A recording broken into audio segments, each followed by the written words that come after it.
BRS మాజీ మంత్రి KTR ACB కార్యాలయానికి చేరుకున్నారు. మరి కాసేపట్లో ఏసీబీ అధికారులను కేటీఆర్ ప్రశ్నించనుంది.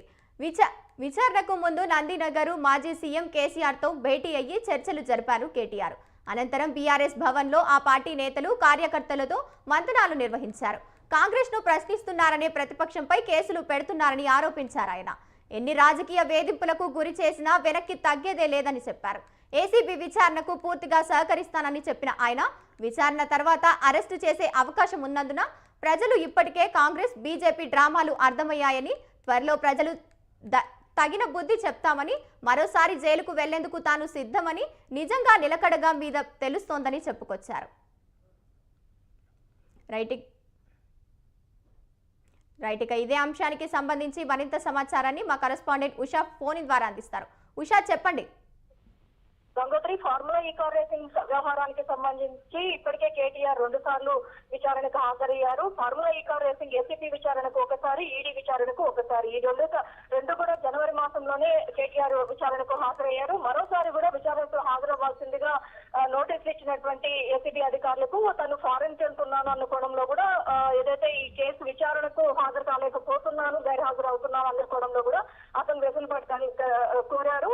ఈ నేపథ్యంలోనే ఇవాళ కేటీఆర్ కాసేపటి క్రితమే ఎగ్జాక్ట్ 10 గంటలకు కేటీఆర్ ఏసీబీ కార్యాలయానికి అయితే చేరుకున్నారు. విచారణకు సంబంధించి అప్పటి మున్సిపల్ శాఖ మంత్రిగా ఉన్నటువంటి కేటీఆర్ హయాంలో నిధుల మళ్లింపు భారీ ఎత్తున జరిగింది. దాదాపు 55 కోట్ల పైచిలకు ఈ కార్ రేసింగ్ వ్యవహారానికి సంబంధించి నిధులు చాలా వరకు కూడా గోల్మాల్ అయ్యాయి అనుకోవడంలోనే అప్పుడు ఉన్నటువంటి ట్రాన్సాక్షన్స్ కి సంబంధించినటువంటి పూర్తి డేటా మొత్తాన్ని కూడా కేటీఆర్ ని తీసుకురావాల్సిందిగా ఈ ఏసీబీ అధికారులు కోరారు. అలాగే మున్సిపల్ శాఖలో అడ్మినిస్ట్రేటివ్ చార్టెడ్ అకౌంట్ మొత్తం అరవింద్ కుమార్ ని, డిఎల్ఎన్ రెడ్డిని, అలాగే కేటీఆర్ ని ముగ్గురిని విచారించారు ఇప్పటికే ఏసీబీ అధికారులు. మరోసారి కేటీఆర్ దీనికి కర్త కర్మక్రియ ఈ కార్ రేసింగ్ వ్యవహారానికి సంబంధించి కాబట్టి కేటీఆర్ ని మరోసారి ప్రశ్నిస్తే కనుక ఈ వ్యవహారానికి సంబంధించి పెద్ద సంఖ్యలో ఈ నగదు లావాదేవీలు జరిగాయి కాబట్టి మొత్తం కూడా కేసీఆర్ ని విచారిస్తే ఈ కేసుకి సంబంధించి పూర్తి వివరాలు అవకాశం ఉన్నట్టుగా అయితే ఏసీబీ అధికారులు భావిస్తున్నారు. గతంలో కూడా కేటీఆర్ ఈ అంశానికి సంబంధించి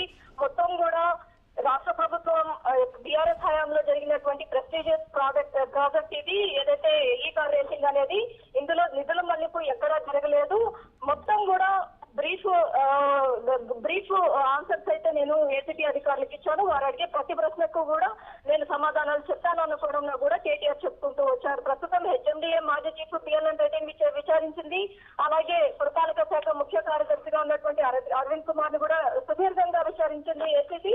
ప్రస్తుతం కేటీఆర్ ను మరోసారి విచారిస్తే కనుక ఈ కేసుకి సంబంధించి ఒక కొలికి వచ్చే అవకాశం ఉన్నట్టుగా అయితే తెలుస్తోంది. Gangotri, right, thank you Usha.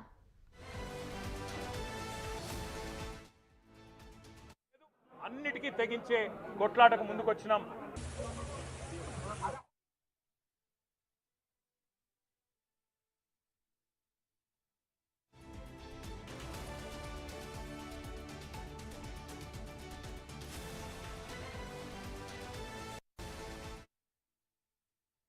మిషన్లు వేసి మమ్మల్ని ఏదో ఇబ్బంది పెట్టినంత మాత్రాన, వేధించినంత మాత్రాన ప్రజల తరపున ప్రశ్నించడం బంద్ చేస్తామనుకుంటే అది కాంగ్రెస్ ప్రభుత్వం యొక్క అవివేకం, అజ్ఞానం అవుతుంది తప్ప ఇంకోటి కానే కాదు.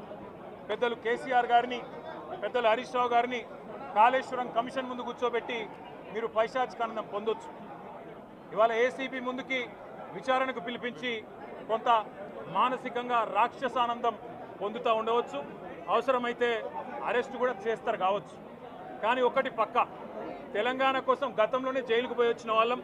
హైదరాబాద్ బ్రాండ్ ఇమేజ్ను పెంచే ప్రయత్నంలో భాగంగా హైదరాబాద్ బ్రాండ్ని కాపాడే క్రమంలో తీసుకున్న ఒక నిర్ణయం వల్ల మళ్ళీ జైలుకు పోవాల్సి వచ్చినా భయపడేది లేదు. ఒకసారి కాదు, 100 సార్లు అయినా జైలుకు పోతాం, కానీ వదిలిపెట్టాం కాంగ్రెస్ ప్రభుత్వాన్ని, కాంగ్రెస్ పార్టీని.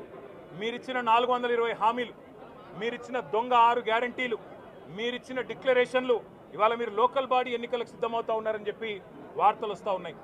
రేవంత్ రెడ్డి గారు నిన్ను మొత్తం రాష్ట్రంలోని బీసీ వర్గాల ప్రజలందరూ గమనిస్తున్నారు. 42% రిజర్వేషన్ ఇచ్చి 42% రిజర్వేషన్ ఇస్తాం అని కామారెడ్డి డిక్లరేషన్లో చెప్పి మోసం చేసి ఈరోజు స్థానిక సంస్థల ఎన్నికలకు మరి రిజర్వేషన్ ఇవ్వకుండానే పోతున్న వైనాన్ని కూడా బీసీలు గమనిస్తూ ఉన్నారు.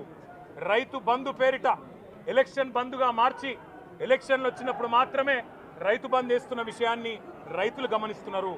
నెలకు 2,500 ఎగ్గొట్టిన విషయాన్ని ఈ రాష్ట్రంలోని మహిళలు గమనిస్తూ ఉన్నారు. 2 లక్షల ఉద్యోగాలని చెప్పి నువ్వు చేసిన మోసాన్ని ఈరోజు రాష్ట్రంలోని యువత గమనించింది. కాబట్టే నీ దగ్గర చెప్పుకోవడానికి సమాధానం లేదు, చెప్పుకునేందుకు ఏమీ లేదు. కాబట్టి ఏం చేయాలి, నువ్వు ఏదో ఒక డైవర్షన్ మీద ఏదో ఒక రకంగా ఒక కమిషన్ అని, ఎంక్వైరీ అని, ఏదో జరిగిందని, ఇదిగో పులి అంటే అదిగో తోక అని, నువ్వేమో దున్నపోతు తినిందనగానే నీకు తయారుగా నీ జోడీదారు బీజేపీ రెడీగా ఉన్నాడు. నువ్వు దున్నపోతు తినిందనగానే వాడు దుడ్డని కట్టేయని వాడికి వస్తాడు. మీ ఇద్దరి దొంగ భాగవతం, మీ ఇద్దరి దొంగ నాటకాలు తెలంగాణ ప్రజలకు అర్థమైనాయి. నువ్వు ఒక్కసారి కాదు 100 సార్లు పిలిచినా వస్తా, 100 సార్లు నిజమే చెప్తా. నువ్వు లై డిటెక్టర్ పరీక్షకు నీకు దమ్ముంటే నువ్వు మగాడివైతే రా, రాష్ట్ర ప్రజలందరూ చూస్తుండగా లై డిటెక్టర్ కూడా రెడీ. నువ్వు ఒక కేసు కాదు ఇంకో 1000 కేసులు పెట్టినా మేము ప్రశ్నించడం బంద్ చేయం, కొట్లాడడం బంద్ చేయం, తెలంగాణ ప్రజల తరపున నిలదీయడం బంద్ చేయం. నువ్వు వేధింపులతో కేసులతో